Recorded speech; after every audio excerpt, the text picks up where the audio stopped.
اهدنا الصراط المستقيم اہدنا ہدایت دے ہمیں، الصراط راستے، المستقیم سیدھے کی،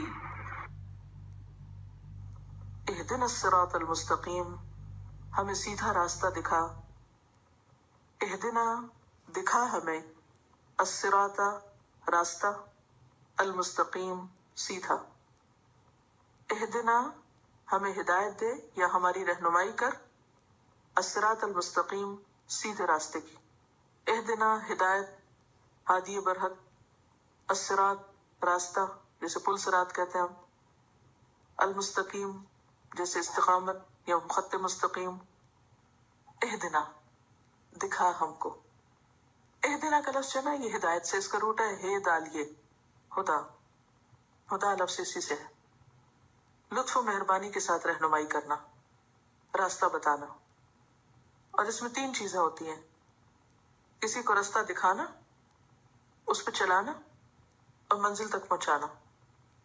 تو جب ہم کہتے ہیں نا اہدنا تو مطلب کیا ہے؟ پہلے تو راستہ دکھا جانا کدھر ہے، پھر اس پہ چلا اور پھر منزل تک پہنچا، یہ نہ ہو کہ ہم اس پہ چلتے چلتے ادھر ادھر ہو جائیں۔ جیسے حدیث میں آتا ہے نا کہ آپ صلی اللہ علیہ وسلم نے ایک سیدھا خط کھینچا، سیدھی لکیر کھینچی اور پھر اس کے ساتھ ادھر ادھر لکیریں بھی۔ آپ نے فرمایا کہ یہ صراط مستقیم ہے اور ہر راستے پہ شیطان بیٹھا ہوا ہے، جب انسان اس پہ چلنے لگتا ہے تو کہتا ہے ادھر آؤ، ادھر لے جاتا ہے، ہٹا دیتا ہے۔ اچھا اس سے بچ کے انسان آگے جاتا ہے، وہاں پھسل پڑتا ہے، پھر اس کو سمجھ اوہ میں تو غلط راستے پہ جا رہا ہوں، غلط موڑ مڑ گیا، غلط ایگزٹ پہ نکل گئے، اب کہاں جائیں گے آپ؟ غلط ایگزٹ لے کے کہاں جائیں گے آپ؟ گھر پہنچیں گے؟ منزل پہ پہنچیں گے؟ نہیں پہنچیں گے۔ اس لیے اہدنا کا مطلب یہ کہ اللہ پہلے تو راستہ بتا، پھر اس پہ چلا اور ہر شیطان مردود سے بچا اور پھر منزل تک پہنچا، یعنی مرتے دم تک اسی پر قائم رہے۔ یہ ہے اہدنا کا معنی۔ دکھا ہم کو نہیں صرف کہیں گے ہم، لیکن اردو میں کوئی لفظ ہے جو یہ تینوں معنی آپ کو اکٹھے کر دے؟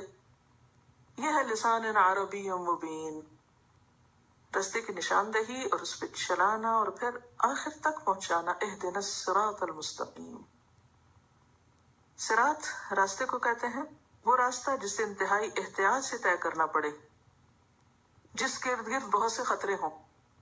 راستے کے لیے عربی میں کئی لفظ استعمال ہوتے ہیں اور صراط اس راستے کو کہتے ہیں جس پہ احتیاط سے چلنا پڑے۔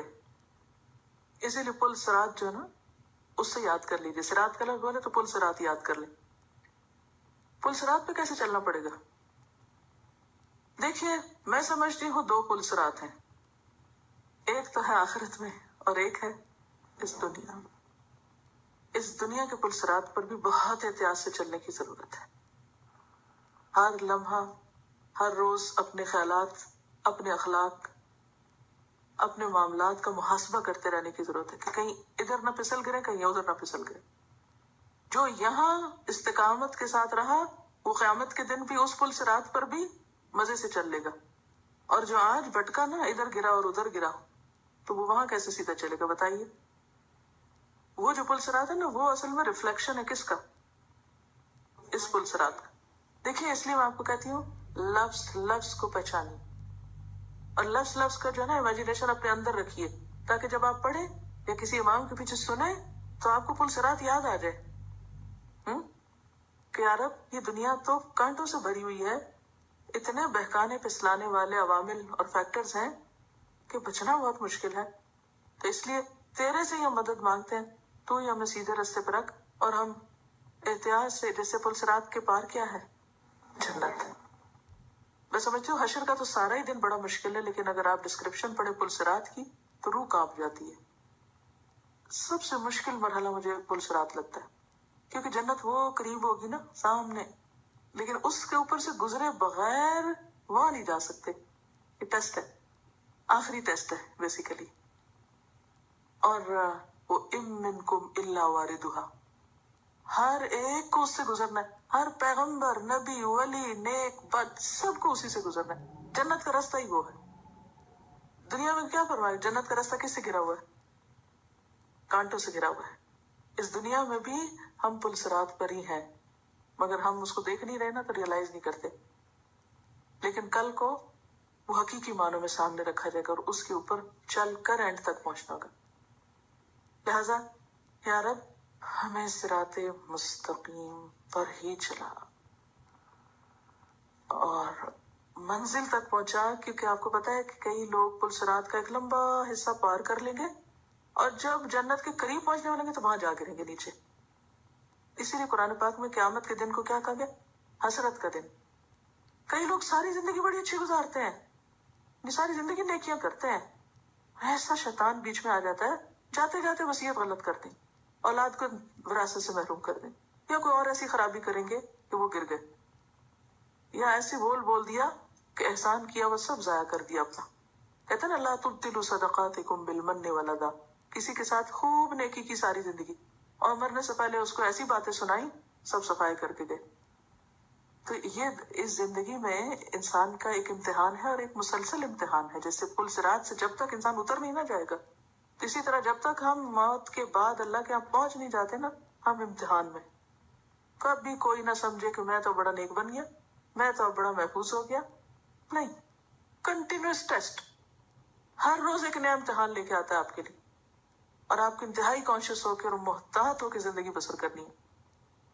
اینی ہاؤ، تو صراط کا معنی آپ نے جانا عربی میں کس کو کہتے ہیں؟ وہ راستہ جس کو احتیاط سے پار کرنا ہو اور جس کے ارد گرد خطرات ہوں.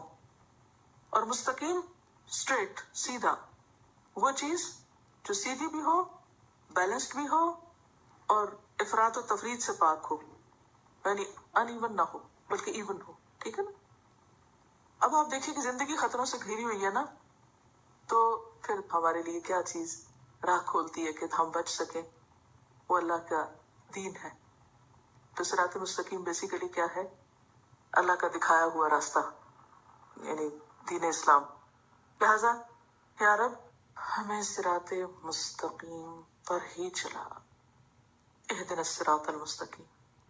تیری عبادت کے لیے ہمیں تیرا ہی بتایا ہوا راستہ چاہیے.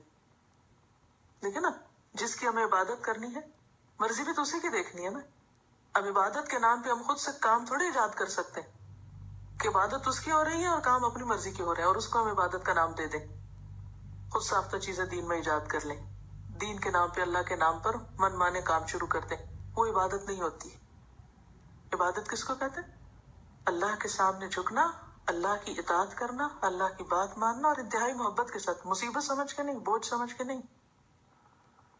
تو اس کے لیے ہمیں پھر سیدھا راستہ چاہیے تاکہ ہم اس کو راضی کر سکیں. تو اہدنا الصراط المستقیم، تو ہمیں سیدھا راستہ دکھا دے، یعنی ایسا راستہ کہ جو ہمیں تجھ سے ملا دے. وہ راستہ ہم پر کھول بھی دے، پھر چلنے کی توفیق بھی دے. کیونکہ بعض اوقات پتہ تو چل جاتا ہے یہ راستہ جاتا ہے، ہم ہی کم ہمت ہو جاتے ہیں، بیٹھ جاتے ہیں. چلا بھی اور پھر آخر دم تک چلا کہ منزل تک پہنچے. کیونکہ جیسے کہ وہ میں نے حدیث آپ کو سنائی تھی کہ آپ صلی اللہ علیہ وسلم نے ایک مرتبہ زمین پر ایک سیدھا خط کھینچا اور اس کے دائیں بائیں آڑے خط کھینچے. پھر فرمایا کہ یہ اللہ تعالیٰ کا راستہ ہے اور یہ آڑے ترچھے خط پگڈنڈیاں ہیں، اور ان میں سے ہر پگڈنڈی پہ کوئی نہ کوئی شیطان بیٹھا ہوا ہے جو اس کو اپنی طرف بلا رہا ہے. کہیں نفس ہے اپنا ہی، کہیں کوئی انسان ہے، کہیں کوئی اور چیز ہے. اور انسان قدم قدم پہ بھول جاتا ہے کیونکہ یہ سب سامنے نظر آتے ہیں نا، اور اللہ کا راستہ دھندلا جاتا ہے.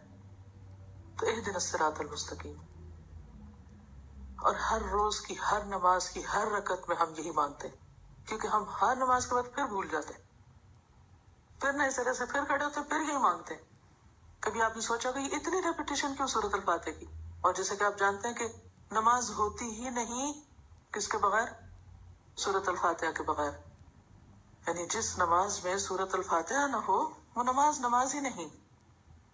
حضرت ابو ہریرہ رضی اللہ عنہ فرماتے ہیں کہ رسول اللہ صلی اللہ علیہ وسلم نے فرمایا، جس نے نماز پڑھی اور اس میں ام القرآن نہ پڑھی، نماز تو پڑھی یہ سورت نہیں پڑھی، اس کی نماز ناقص ہے، ناقص ہے، ناقص ہے، ناتمام ہے. ابو ہریرہ سے ایک صحابی نے پوچھا، ابو ہریرہ کبھی میں امام کے پیچھے ہوتا ہوں تو پھر میں کیا کروں؟ ابو ہریرہ نے فرمایا فارسی کے بیٹے دل میں پڑھ لیا کرو، کیونکہ میں نے رسول اللہ صلی اللہ علیہ وسلم کو یہ کہتے ہوئے سنا کہ اللہ تعالیٰ نے فرمایا میں نے نماز کو، اور مراد یہاں نماز سے سورۃ الفاتحہ ہے، میں نے نماز کو اپنے اور بندے کے درمیان آدھا آدھا تقسیم کر دیا ہے، آدھی میرے لیے ہے اور آدھی میرے بندے کے لیے، جو کچھ وہ سوال کرے، یعنی بندے کے لیے کیا ہے؟ جو وہ مانگے۔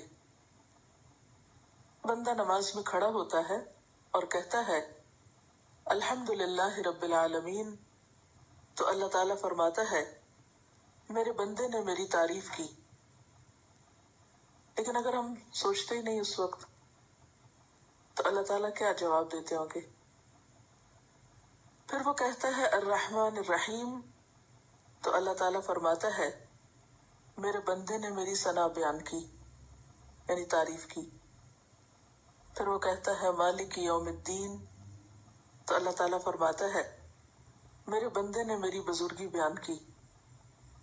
اور ایاک نعبد و ایاک نستعین میرے اور میرے بندے کے درمیان مشترک ہے، اور سورت کا باقی حصہ میرے بندے کے لیے ہے، اور میرے بندے کو وہ کچھ ملے گا جو اس نے مانگا، میرے بندے کو وہ کچھ ملے گا جو اس نے مانگا۔ تو مانگتے ہوئے پھر کیفیت کیا ہونی چاہیے؟ واقعی مانگنے والے کی، صرف پڑھنے والے کی نہیں۔ تو نماز ہو یا نماز کے علاوہ سورۃ الفاتحہ صرف پڑھی نہیں جاتی، اس کے آدھے حصے میں اللہ تعالیٰ کی تعریف اور حمد بیان کی جاتی ہے، اور دوسرے حصے میں اس سے کچھ مانگا جاتا ہے۔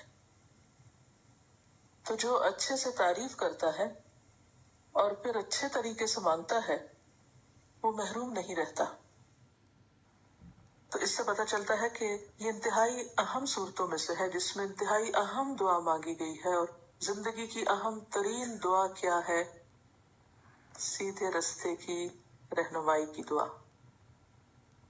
اب ہم ہر روز مانگتے ہیں اللہ دکھا، اللہ تعالیٰ کہتے ہیں یہ کتاب ہے دیکھو، اس کو ہم کھولتے نہیں، ساری دنیا کے علوم پڑھیں گے، اس کو نہیں پڑھنا چاہتے۔ کیسے رستہ پتہ چلے؟ اگر آپ کو یہاں سے کسی دوسرے شہر میں جانا ہو تو نقشہ لیتے ہیں یا نہیں؟ یا ایسے چل پڑتے ہیں ہائی وے پہ کہ میں نے ڈرائیونگ لائسنس لے لیا ہے، میں نے ڈرائیونگ ٹیسٹ پاس کر لیا، میں گاڑی چلا سکتی ہوں، میں جا رہی ہوں۔ ایسے تھوڑی کرتے ہیں۔ کیا کرتے ہیں؟